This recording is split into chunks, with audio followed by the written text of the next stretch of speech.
सोलन विधानसभा क्षेत्र से कांग्रेस पार्टी के प्रत्याशी डॉक्टर कर्नल धनीराम शांडिल ने कहा है कि सत्ता में आते ही कांग्रेस पार्टी अपनी सभी गारंटियों को पूरा करेगी। महिलाओं को प्रति माह 1500 रुपये सहित ओपीएस बहाली की जाएगी ताकि कर्मचारियों को लाभ मिल सके।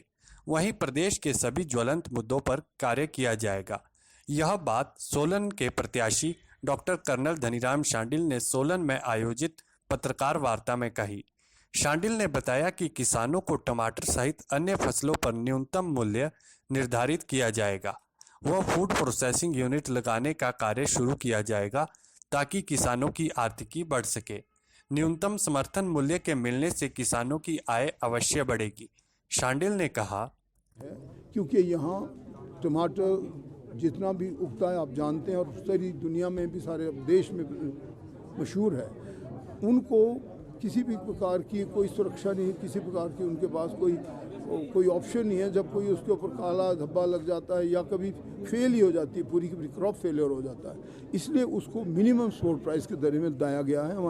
हमारे घोषणा पत्र में आप देखेंगे कि टमाटर और यहाँ की दूसरी सब्जियाँ जो कि इस घेरे में आई हैं उनको मिनिमम सपोर्ट प्राइस मिलेगी, न्यूनतम समर्थन मूल्य मिलेगा और इनकी गुणवत्ता बढ़े, इनको अंतर्राष्ट्रीय स्तर पर बेचा जा सके, इसलिए एक फूड प्रोसेसिंग प्लांट बनाया जाएगा, किया जाएगा उसकी इस्टेब्लिश करके, ताकि उन जितनी भी चीज़ें होती जैसे मटर है, मटर को डिहाइड्रेट करके अंतर्राष्ट्रीय पर बेचेंगे, टमाटर की प्यूरी करके बेचेंगे और टमाटर को मिनिमम सपोर्ट प्राइस देने से जो हमारे लोग यहाँ के इतना ज़्यादा बेचते हैं इसको, उनको एक सुरक्षा मिल जाएगी, ऐसा हमारा मानना है। ठीक है सर, थैंक यू।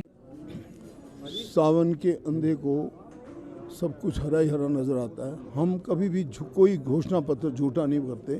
पहले के घोषणा पत्रों से आज कहो, हम तो वो बात करते हैं जो बैकअप होती है, जिसका सब प्रावधान किया जाता है, तभी हम चीज़ों को अनाउंस करते हैं। तो हमारे घोषणा पत्र में, किसी घोषणा पत्र में, मैनिफेस्टो में किसी भी प्रकार का कोई झूठ नहीं है।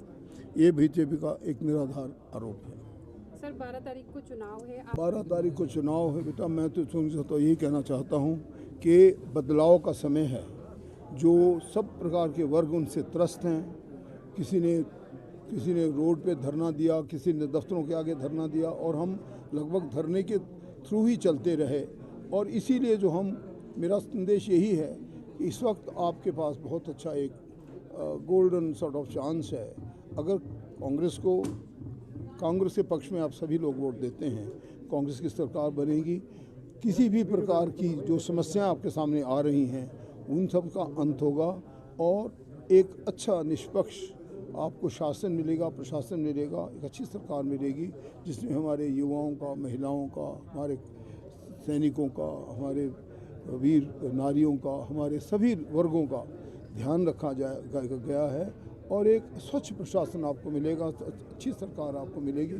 इसलिए मेरी सबसे प्रार्थना है कि 12 नवंबर को कांग्रेस के पक्ष में वोट दें। अग्निवीर भर्ती योजना को आपने सवाल उठाया, किस अग्निवीर जो अग्निपथ योजना है, इस पे मैंने बहुत पहले भी बात दिल्ली में भी स्पष्ट कही थी और वैसे भी एक बार और स्पष्ट कर देता हूँ कि यही योजना यदि थोड़ी से किसी एक पर्टिकुलर रेजिमेंट पे प्रयोग किया जाता, इस योजना को देखा जाता कि इसका क्या असर होगा हमारी भारतीय सुरक्षा पे, हमारे भारतीय सेना पे, हमारी उन महान रेजिमेंट जिन्होंने अब योगदान दिए 62, 65, 71 और कारगिल के युद्धों में, तो अच्छा रहता। इसका शायद हमारे लिए इसका अच्छा रिजल्ट निकलता। ये ना करके इन्होंने एकदम इसको रख दिया। देखिए, मैं तो खुद एक ट्रेनिंग मेजर रहा हूँ सेंटर का, जहाँ 6000 रिक्रूट तैयार किए जाते हैं।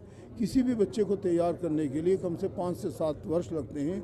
जब उसका मानसिक दृढ़ता उसमें आ जाती है, उसकी ट्रेनिंग उसको देनी पड़ती है, उसको तैयार करना पड़ता है। आफ्टर ऑल दुश्मन की गोलियां खाने के लिए ये 4 साल का जो पीरियड दिया गया, जिसमें तकरीबन 6 महीने की ट्रेनिंग है और 3-3.5 साल के बाद ये निर्धारित किया गया कि 75% लोग घर जाएंगे और 25% ही रखे जाएंगे। ये एक मैं समझता हूँ लोगों के जो मोराल है ना, उनका आत्मबल है, उनका मनोबल